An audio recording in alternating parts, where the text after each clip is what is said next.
जय हिंद दोस्तों, स्वागत है आप सभी का पाथ फाइंडर पर। दोस्तों सबसे पहले आपको बता दूं, खबर थोड़ी सी पुरानी है, ना जाने कैसे मे बी शायद गलती से हमसे ये खबर मिस हो गई थी, लेकिन खबर इतनी इम्पॉर्टेंट है कि इसको आज आपके सामने पेश करना ज़रूरी है। दोस्तों आज से कुछ दिन पहले in a very very daring move by the government of India, जो यूएन का जो ऑफिस हमारे कश्मीर में जो कि फंक्शनल चल रहा है, हमने उस ऑफिस को अब कंप्लीटली शट डाउन कर दिया है और उसमें काम करने वाले जो यूनाइटेड नेशंस के ऑफिशियल्स के वीज़ास थे उनको भी यहां पर कैंसिल कर दिया है। आप लोग यहां पे देख सकते हैं, एक छोटे से अखबार के द्वारा इस खबर को कवर किया गया है। द दार्जिलिंग क्रॉनिकल्स पोस्ट ने इसको कवर किया है। India has cancelled the United Nations military observer groups visas and ordered them to leave within 10 days. बल्कि ये वाली जो खबर थी, इवन ट्विटर पे भी कुछ पॉपुलर यहाँ पे हैंडल्स हैं जिसके द्वारा इसको कवर किया गया था, जहाँ पर सेम चीज़, यही चीज़ को मेंशन किया गया था कि यूनाइटेड नेशंस का जो मिलिट्री ऑब्जर्वर ग्रुप है जो कि कश्मीर में काम करता है, उसके वीज़ा को इंडियन गवर्नमेंट के द्वारा दोस्तों कैंसिल कर दिया था। इस चीज़ को लेकर बातचीत तब भी हुई थी जब दोस्तों पहलगाम पे हमला हुआ था। उसके बाद 27-28 अप्रैल के आसपास भी इस चीज़ को लेकर आवाज़ें उठाई जा रही थी कि जब पाकिस्तान ने शिमला एग्रीमेंट को ही ख़त्म कर दिया है तो फिर यूएन मिलिट्री ऑब्जर्वर ग्रुप का कश्मीर में कोई रोल बचा ही नहीं है। उस टाइम पर भी यहाँ पर आवाज़ें उठाई जा रही थी कि इस ऑफिस को इंडिया को परमानेंटली शट डाउन कर देना चाहिए।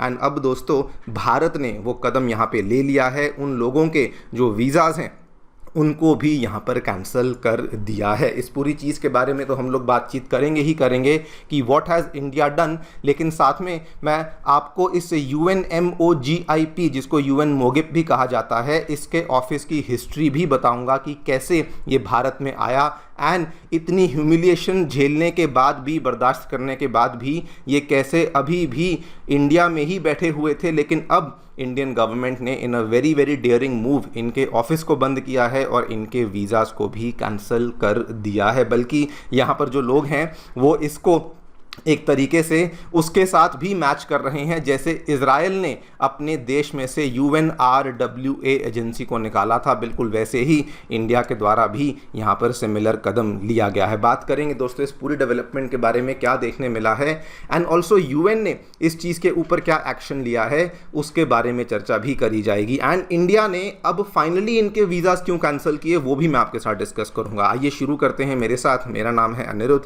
यदि आप लोग हमें फॉलो करना चाहते हैं, हमारे लेक्चर्स के अपडेट्स को प्राप्त करना चाहते हैं, तो यहाँ पर दिए गए टेलीग्राम चैनल्स के माध्यम से ऐसा कर सकते हैं। दोस्तों आगे बढ़ने से पहले आप सभी को बताना चाहूँगा कि आपकी UPSC परीक्षा की तैयारी को आसान एंड अफोर्डेबल बनाने के लिए अनअकैडमी ने सभी UPSC से संबंधित रिसोर्सेज को निःशुल्क अवेलेबल करवा दिया। फिर भले वो मंथली करंट अफेयर्स की मैगजीन्स हों, प्रीवियस ईयर के क्वेश्चन हों, NCERT नोट्स की समरीज हों या फिर प्रीलिम्स के फ्री मॉक टेस्ट हों, इन सभी चीज़ों के जो लिंक्स हैं ये नीचे डिस्क्रिप्शन बॉक्स में दिए गए हैं। कोई भी आपको डाउट है, कोई भी आपको क्वेरी है, तो आप लोग सीधा स्क्रीन पे दिए गए इन फ़ोन नंबर्स पे फ़ोन कर सकते हैं और हमारी जो डेडिकेटेड काउंसलिंग टीम है वो भी दोस्तों आपको असिस्टेंस प्रोवाइड करवा देगी। दोस्तों सबसे पहले मैं आपको इस ऑफिस के इतिहास के बारे में बता दूं। सन 1949 में जब इंडिया पाकिस्तान की यहाँ पे पार्टीशन को कुछ साल ही हुए थे, उसी टाइम पे कश्मीर के मुद्दे को सॉल्व करने के लिए एंड जम्मू कश्मीर में सीज फायर लाइन को मॉनिटर करने के लिए 1949 में UN के द्वारा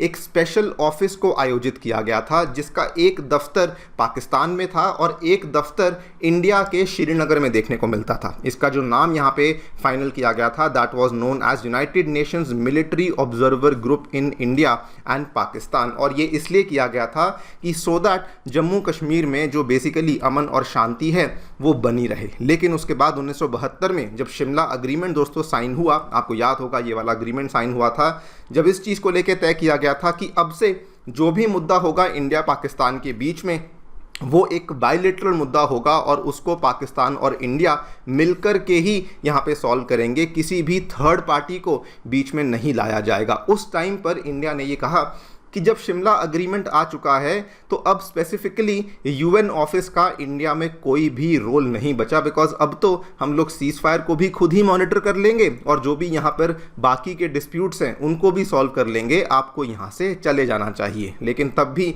यूएन ऑफिस दोस्तों बहुत ही ढीठ था, ये तब भी इंडिया से नहीं निकला।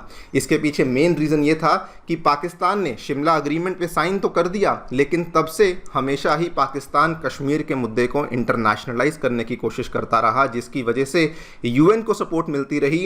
एंड चूंकि यूएन का जो ऑफिस इस्लामाबाद में है वो चलता रहा, इसीलिए यूएन ने अपने ऑफिस को इंडिया के श्रीनगर में भी बंद नहीं किया। आप देखिए, जब भी पाकिस्तान को मौका मिलता है वो यूएन में जाके कश्मीर के मुद्दे को उठाता ही उठाता है। बल्कि ये महीने पाकिस्तान की यूएनएससी में प्रेसिडेंसी है और इस महीने भी पाकिस्तान सेम चीज़ ही वहाँ पर करने वाला है। दोस्तों, इस चीज़ को लेकर इंडिया ने बहुत बड़ा कदम लिया सन 2014 में।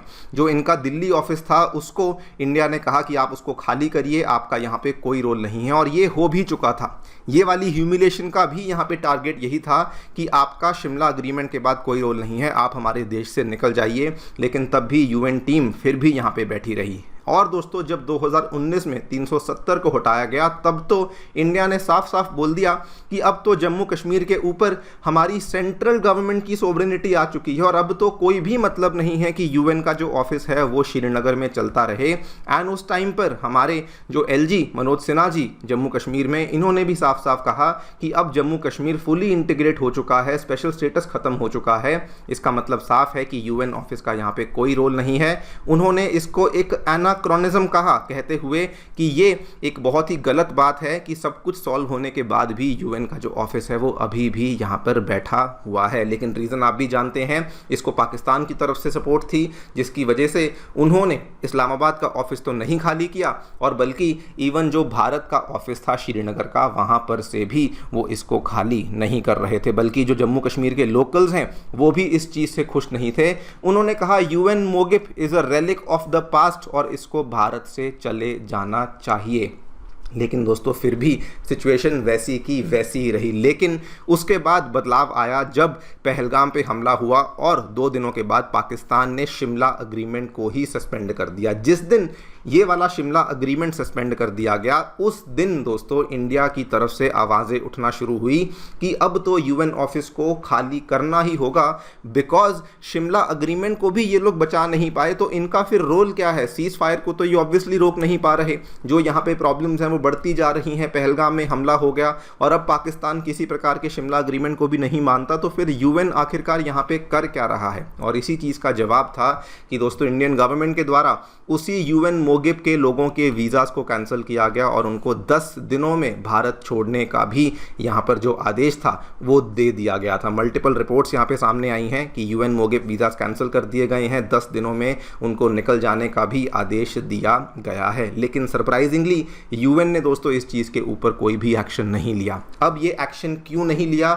या फिर कैसे नहीं लिया, इसके पीछे रिपोर्ट तो सामने नहीं आई है। मैंने बहुत जगह पे सर्च किया, लेकिन इसका प्रोबेबल रीज़न यही हो सकता है कि यूएन वाले जो ऑफिशियल्स हैं, एक तो देखिए उनको इंटरनेशनल इम्यूनिटी होती है, कोई उनको कुछ कह नहीं सकता, जिसकी वजह से शायद वो अभी भी अपने पैर जमाकर भारत में ही बैठे हुए हैं। लेकिन अपडेट यही है कि अभी भी वो लोग यहाँ से निकले नहीं हैं। बट जो भी है, इंडिया ने अपना जो स्टेप है, अपना जो एजेंडा है वो क्लियर कट बोल दिया है कि यूएन मोगिब का जो ऑफिस है ये एक रेलिक है ऑफ द पास्ट, इसका यहाँ पे कोई रोल नहीं है और ये कोई प्रैक्टिकल पर्पस भी सॉल्व नहीं करता, बल्कि ये केवल पाकिस्तान के लिए मंच बना हुआ है जिससे कि वो इसी डिस्प्यूट को इंटरनेशनलाइज करते रहते हैं। इनफैक्ट जब इंडिया ने दिल्ली वाले ऑफिस को बंद किया था तब भी हमारा जो सिग्नल था वो क्लियर था और अब जो कश्मीर वाला ऑफिस उसको बंद करने का जो फैसला है ये भी इंडिया ने क्लियर कट बोल दिया है। वैसे अगर आप देखें in with a very objective I तो दोस्तों जब यूएन था तब भी कुछ नहीं कर पाया, तब भी कारगिल हुआ, तब भी पठानकोट हुआ, तब भी उरी हुआ,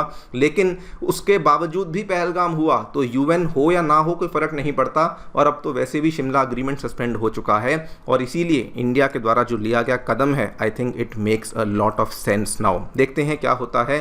बाकी आई स्टिल फील इंडिया ने अपनी सोवरेनिटी के लिए एक बहुत ही डेयरिंग मूव लिया है। आप लोग जो भी सोचते हैं बताएं हमें कमेंट सेक्शन में। Thank you so much for listening. Stay tuned and stay